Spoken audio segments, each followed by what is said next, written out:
help with? Yes. I'm afraid that I have another task that requires your assistance. The Adventurers Guild has recently received a commission directly from the Tenryou Commission. The assignment is both urgent and dangerous. After assessing the assignment, the Guild has concluded that seasoned adventurers are required. Naturally, you came to mind. Just another day on the job for us! Allow me to explain. The Tenryou Commission recently issued an arrest warrant for a young Oni by the name of Arataki Itto. An Oni? You mean those big, tough-looking guys with horns on their heads? That's correct. This particular Oni is quite vocal and audacious, so he already has quite the reputation on the streets. That said, he has never been caught up in major trouble of any kind.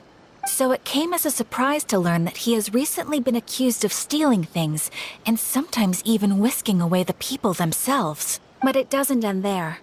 When the Tenryou Commission dispatched a Doshin to apprehend him, he assaulted the Doshin before making a getaway with his accomplices. So let Paimon guess. It's up to us to bring this Oni in. No problemo! This does sound like a job for the Traveler. She'll be back with that Oni in no time. I have complete confidence you will succeed. However, please exercise caution. This Oni also happens to hold a vision, and is the leader of an organization known as the Arataki Gang. On second thought, Paimon will leave the fighting to you. The last place Paimon wants to be is in a gang fight. We are still investigating Arataki Itto's potential motives behind these incidents, as well as his current whereabouts. But please ask around in the streets as well. There will likely be others more familiar with Itto's circumstances than I am, who can provide you with useful information. Thank you. I will await your return. Ad Astra Avisask.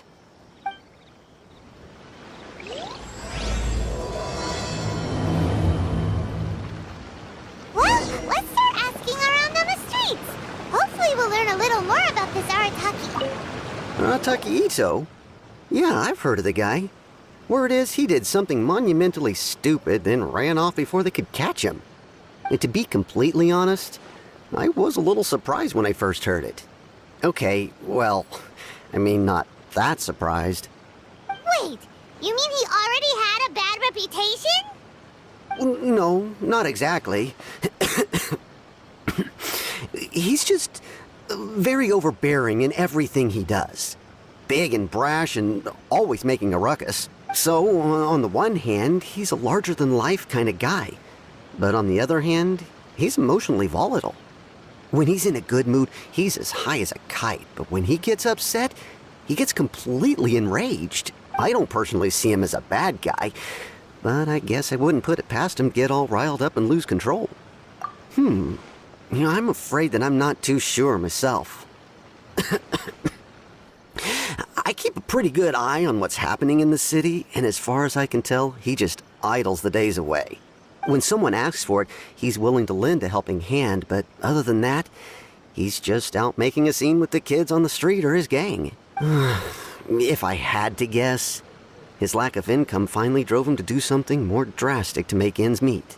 Is it just Paimon, or is this Itto fellow starting to sound pretty weird? I'm afraid that I don't have much else to tell you. He tends to spend his time with people a little more lively than myself. Perhaps you could try asking around some more. Okay, thanks.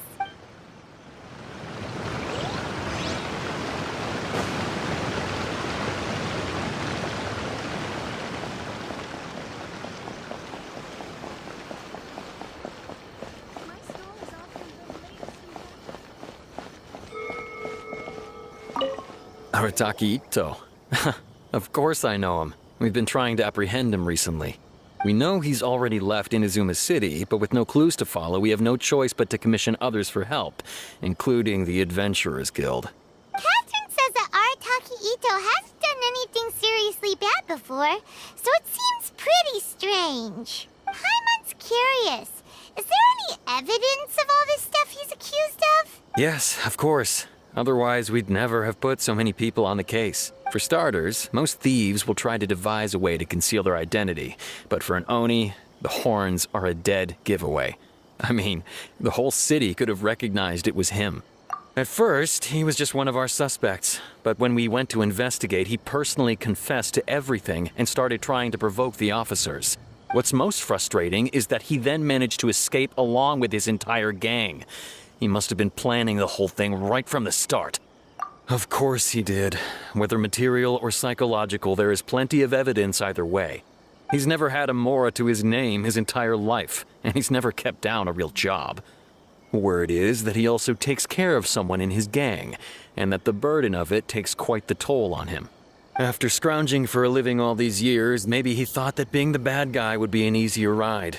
As for his psychological motives, it's a bit embarrassing to talk about, but we confiscated his vision during the Vision Hunt Decree. At the time, Arataki Itto put up quite a fight. It took a huge amount of manpower and resources, and in the end we had to enlist the help of Kujo-Sara to finally secure his vision. The Vision Hunt was a mistake, but we never expected that he would go to such extreme lengths to take revenge on us. He does sound a little unstable, just like people have been saying. If the two of you are able to capture Arataki Itto, please bring him straight here. We'll handle him from there. Thanks for all the info.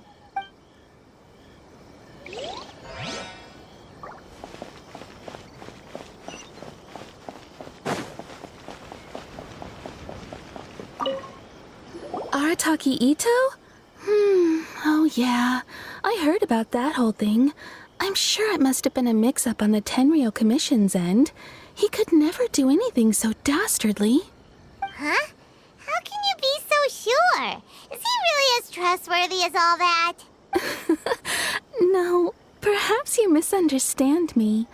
When I said he could never do anything dastardly, I meant he literally doesn't have what it takes. Maybe a story will explain it better. So, he used to spend a lot of time playing rock, paper, scissors and hide and seek with the kids on the streets.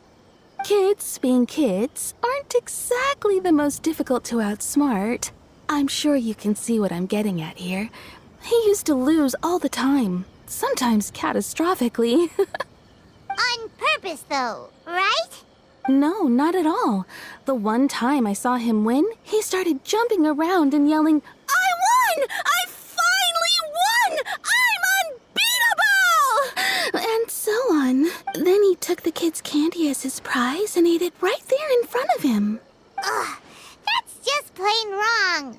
He did take it way too far that time. The poor kid started crying, so I stepped in and gave Itto a scolding. He was pretty quick to admit that he was fully in the wrong, and it wasn't long before the kid had stopped crying and was laughing and playing again as if nothing had ever happened. In fact, the children quite like playing with him because he's always serious about the stakes and never throws a game on purpose. So, I suppose what I'm trying to say is a guy who can't even beat kids at a children's game really gonna be capable of these kinds of diabolical deeds? Huh. He doesn't sound like a bad guy at all. In fact, he kind of sounds like a man of integrity. Yes, my thoughts exactly. Still, the Tenryou Commission's evidence against him is supposed to be irrefutable. So, I'm not trying to condone his actions or anything. If he really has messed up big time, then he should face the consequences just like anyone else. Thanks for the info. We'll keep asking around. Too bad we still don't know where he could have run off to. We already got word on the street, so maybe it's time to talk to a real specialist. All about your travels. After everything you've been through, I'm sure you understand the way these sorts of things work. How much more are we talking about here? A one-off payment of 397,000 Mora, up front. Plus a further 5% of your Adventures Guild remuneration as my commission, if Arataki Itto is successfully caught and brought to justice. Whoa! That's crazy expensive! How did you even come up with the price that high? Hold on. I wasn't finished. It just so happens the initial fee has already been paid in full by the Tenryou Commission. All you'll need to pay is the small commission fee. And, as for that amount, I'll settle things with the Adventures Guild once we have Itto. So, from the way I see it, you guys are getting a pretty nice deal. Now then, To give you the full picture in this case, we must first recount a well-known Inazuman fairy tale. A long, long time ago, in a village lost to time, there lived a crimson Oni and a blue Oni. They were the best of friends. The crimson Oni looked fierce, but was gentle like the humans. The blue Oni looked human, but was reclusive, like an Oni. The crimson Oni wished to befriend the humans, but they were scared and threw beans at him whenever he came near.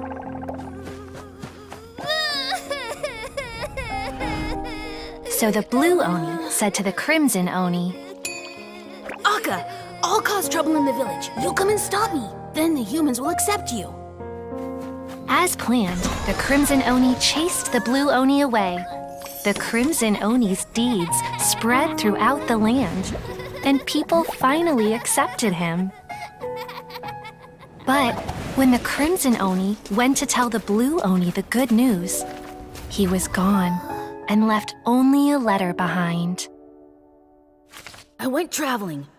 Don't come find me or they'll treat you as a naughty little Oni. But don't worry about me. No matter where I go, we'll always be friends.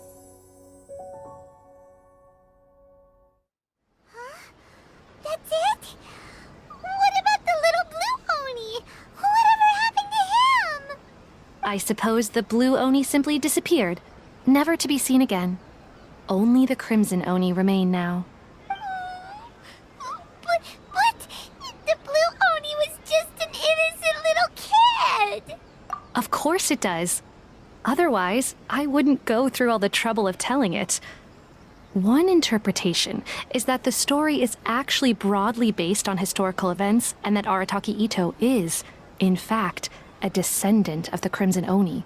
What I'm trying to tell you is that the Oni have sacrificed a lot in the past in order to finally integrate themselves into human society.